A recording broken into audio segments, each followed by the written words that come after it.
क्या है बेटा कालू? वाड़ी से आए हैं हम। वाड़ी से क्या कर रहे हो? वाड़ी में हम एड़ा काप रहे हैं।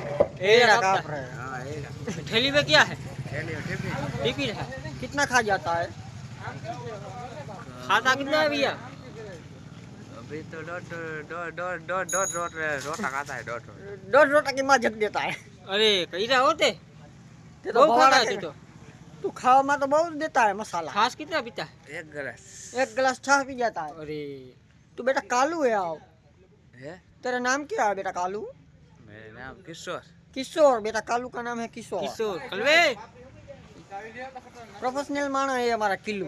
पिल्लू देखो इसको અને અમે આ કામ पूरा કરીએ देख છીએ। लो, पूरा देख लो इसको। ये અમે આ મારા ભાઈ બંધુ एक अपना अपना वाला एक्टिंग कर दे। कौन सा? वो तेरे को पता होना चाहिए। जल्दी